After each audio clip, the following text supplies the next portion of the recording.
এই পৃথিবীতে যতজন মোটিভেশনাল ট্রেনার আছে সবাই কিন্তু একটা কথা বলে, কিভাবে পৃথিবীতে সফল হওয়া যায়, কিভাবে ভালো থাকা যায়, কিভাবে অনেক কিছু অর্জন করা যায়।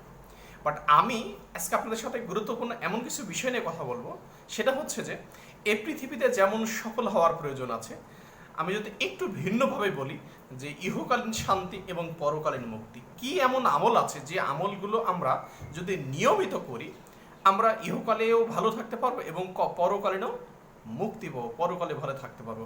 আমরা এটা সবাই জানি, আমাদের যে সংক্ষিপ্ত জিন্দেগি এটা খুবই সীমিত সময়ের জন্য আমাদের এখানে পদার্পণ, অল্প সময় থাকবো এবং চলে যাব। আমাদের এমন কিছু কাজ করতে হবে, এমন কিছু আমল করতে হবে যে আমলটা আমাকে স্থায়ী সুখ দিবে। স্থায়ী বলতে আমি ওইটাকেই বলবো যেটা আমাকে ইহকালেও শান্তি দেবে এবং পরকালেও শান্তি দেবে। আমরা দেখি কোন কোন আমল আছে। তো রাসূল সাল্লাল্লাহু আলাইহি ওয়াসাল্লাম কর্তৃক অনুমোদিত, প্রমাণিত এমন কিছু 5টি আমল সম্বন্ধে আজকে আপনাদের সাথে আমি কথা বলবো। যার প্রথম কথা হচ্ছে শুকরিয়া। শুকরিয়া এমন একটা গুরুত্বপূর্ণ শব্দ, তার কারণ আল্লাহ বলে যে বান্দা শুকরিয়া করে আমি তার নিয়ামতকে বাড়িয়ে দেই এবং যে অশুকরিয়া করে, না শুকরিয়া করে, তার নিয়ামতকে আমি কেড়ে নেই। তাই আমি সহজভাবে একই কথা বলবো, একবারে সাবলীল ভাষা। আপনারা যখন যে অবস্থাতে আছেন, আমি বলবো আপনি সে অবস্থাতে শুকরিয়া করতে হবে। তার কারণ শুকরিয়া করলে অবশ্যই সম্পদ বৃদ্ধি পাবে। আমি বলবো যে সম্পদ বৃদ্ধি মানে আপনাকে পৃথিবীতে অনেক কিছুর মালিক হতে হবে, বিষয়টা কিন্তু এরকম কিছু না। বাট মানসিক শান্তি বলতে যেটা বোঝায়, তার কারণ শুক্রিয়ার ব্যাপারে আমরা জানি যে একাধিক হাদিস, শুক্রিয়া করলে আল্লাহ পাক আমাদের সম্পদকে বাড়িয়ে দেবে। আমরা সকল অবস্থাতে অবশ্যই আল্লাহ পাকে শুক্রিয়া করব। এক।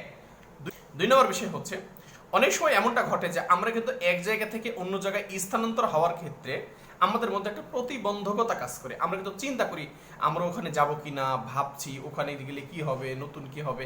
বাট একটা কথা মাথায় রাখবেন যে হিজরতের মাঝে স্থান ত্যাগের মধ্যে কিন্তু অনেক নিয়ামত থাকে, যেটা আমরা আল্লাহ রাসূলের জীবদ্দশায় অনেক দেখেছি। যে উনি যখন মক্কা থেকে মদিনায় চলে গেলেন, তার অবস্থার একটা পরিবর্তন হলো, সে ভালো কিছু অর্জন করলো, জনপ্রিয়তা পেল, তার ইসলামের সমস্ত কার্যক্রম করা অনেকটা সহজ হয়ে গেল। পৃথিবীতেও দেখবেন আপনি আপনার বাসায় শুধু আছেন, 5 ভাই এক জায়গায় আছেন, 2 ভাই এক জায়গায় আছেন, তেমন কিছু না। বাট আপনারা যদি 2 ভাই কর্মের প্রয়োজনে জীবনের তাগিদে বিভিন্ন জন বিভিন্ন জায়গায় চলে যান, দেখবেন যে ভালো এখানে একটা কর্মের সুযোগ হচ্ছে, সেখান থেকে ভালো একটা ইনকাম হচ্ছে এবং এখানে ভালো একটা রুজিরও ব্যবস্থা হয়ে যাচ্ছে। সো অনেকের মধ্যে আমাদের যেটা আছে যে শুধু জন্মভূমিকে ধরে রাখা, সেখানে আঁকড়ে ধরে রাখা যে প্রবণতা যেটা আছে, আমি বলি এটা চেঞ্জ করতে হবে। আমাদের পরিবর্তন, দ্যাট মিনস হিজরত বা মানে স্থান ত্যাগের যে বিষয়টা আছে, এটা আমাদেরকে যদি আমরা সাধুবাদ বা সহজভাবে মেনে নিতে পারি, অবশ্যই আমাদের একটা ভালো একটা কল্যাণ আছে, আশা করা যায় ইনশাল্লাহ। 3 নম্বর বিষয় হচ্ছে, আমরা যখন যে অবস্থায় থাকি না কেন, এটা খুব গুরুত্বপূর্ণ, সেটা হচ্ছে যে দান করতে হবে। দান কি?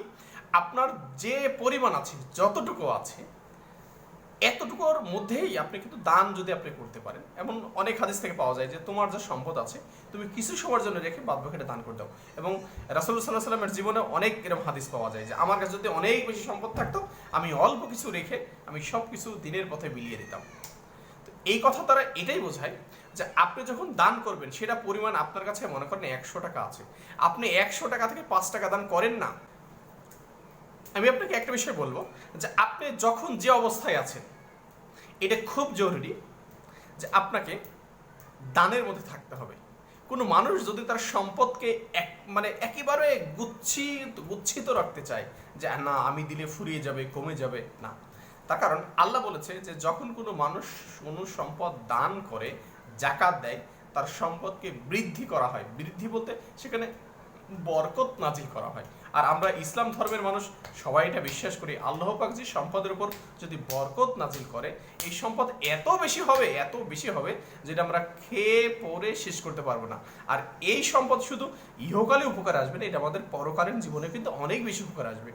সব কথা সামারি হচ্ছে এটাই যে আমরা যখন যে অবস্থাতে আছি, এই অবস্থার মধ্যে যতটুকু আছে আমাদের দানের হাত অব্যাহত রাখতে হবে এবং আমরা যতটুকু পারি আমরা আমাদের দানগুলোকে গোপনে দান করব। হ্যাঁ, প্রকাশ্যে দানেরও ভালো গুরুত্ব আছে, বাট আপনি এমনটা যেন না হয় যে আপনার দানটা অন্যকে লোক দেখানো হয়, আপনি কাউকে দেখাচ্ছেন নিজেকে জাহির করার জন্য।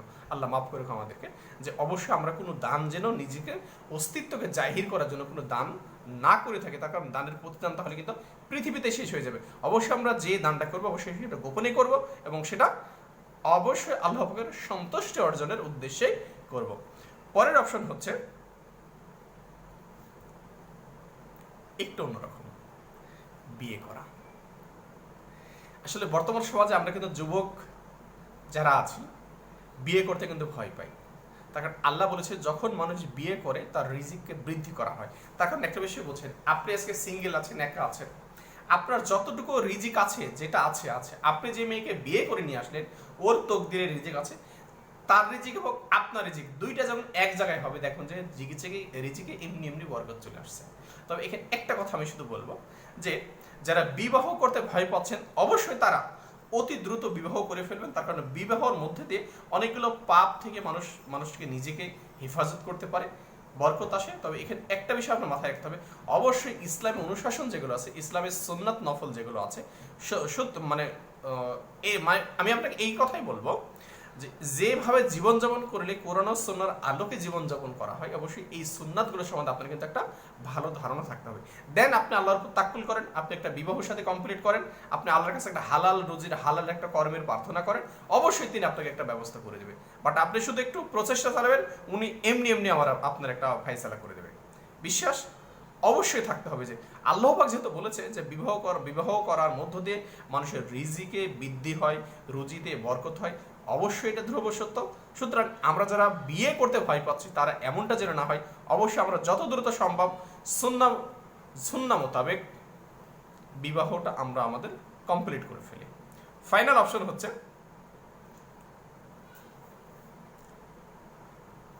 সর্বশেষ অপশন হচ্ছে ক্ষমা চাওয়া। আমরা আসলে ক্ষমা চাওয়া এত গুরুত্বপূর্ণ একটা ইবাদত যে অনেকে আমরা অবলীলায় এটা ভুলে যাই, আমরা কিছু মনে করি না। এমন হাদিস একাধিক জায়গায় পাওয়া যায়, আল্লাহ রাসূল কখনো কখনো অনেক মজলিসে ৭০ বারেরও বেশি আল্লাহ পাকের কাছে ক্ষমা চাইতেন। ক্ষমা চাওয়ার সবচেয়ে সহজ দোয়া হচ্ছে আস্তাগফিরুল্লাহ, আস্তাগফিরুল্লাহ, আস্তাগফিরুল্লাহ। যদি কোনো ব্যক্তি তার সম্পদকে বেশি বেশি বাড়াইতে চায়, বেশি বেশি পৃথিবী এবং আখিরাতে সম্পদের মালিক হতে চায়, সে যেন বেশি বেশি আস্তাগফিরুল্লাহ পড়ে, আস্তাগফিরুল্লাহ পড়ে। এর মাঝে এত বেশি কল্যাণ আছে যা বলার মতো না। এটা হয়তো আমি আপনাকে বুঝাইতে ব্যর্থ। যাই হোক, আমি আজকে যে 5টা পয়েন্ট নিয়ে কথা বললাম, আল্লাহ পাক আমাদেরকে সবাইকে এই পয়েন্টের উপরে আমল করার তৌফিক দান করুক। আমিন। আসসালামু আলাইকুম ওয়া রাহমাতুল্লাহি ওয়া বারাকাতুহু।